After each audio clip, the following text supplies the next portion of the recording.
इसी लोकतंत्र में एक संविधान है हमारा। संविधान ये कहता है कि हर धर्म की अपनी मान्यताएं हैं, उन मान्यताओं को मानना, उनका प्रचार प्रसार करना, इस लफ्ज़ पे गौर कीजिए आप, प्रचार प्रसार करना, ये भी मेरे मौलिक अधिकारों में से आता है।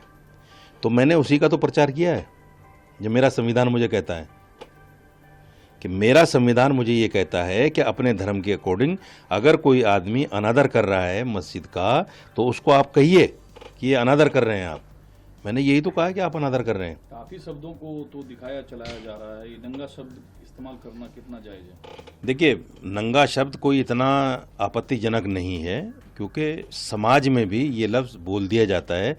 अब जो लड़कियां शॉर्ट पहन के चलती हैं, हर कोई उनको देख के बोल देता है नंगी जा रही हैं, हालांकि वो बिल्कुल नंगी नहीं होती, लेकिन बोल दिया जाता है कि नंगी जा रही हैं।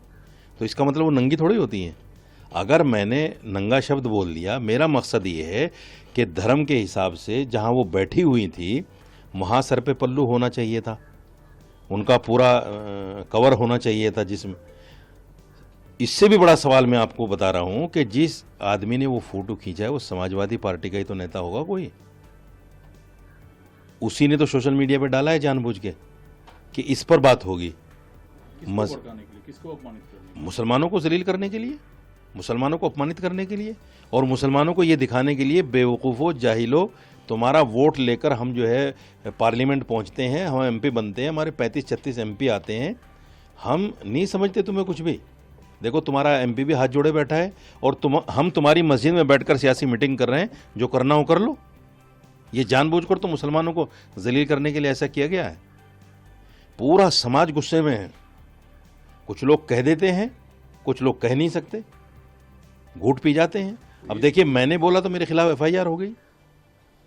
जो हिंदू धर्मगुरु खड़े होकर मुसलमानों को विधर्मी, मलेच, इनसे कारोबार ना करो, इनको दुकान किराए पर न दो, इनको मकान किराए पर न दो, जो इस तरह के वर्ड, इस तरह के शब्द बोलते हैं, उन पर एफआईआर नहीं होती, क्योंकि वो उनके मतलब के वर्ड हैं। तो किसने करा दिया एफआईआर? सपा के नेता ने कराया है। अब उनसे आप पूछिए कि परसों से जो लोग मुझे माँ बहन की गालियां दे रहे हैं, मेरी बच्ची तक का बलात्कार करने की बात कर रहे हैं, मुझे जान से मारने की लोकेशन मुझसे मांग रहे हैं कि लोकेशन दे दो, तुझे वहीं आके मारेंगे, तो क्या ये मर्यादित है?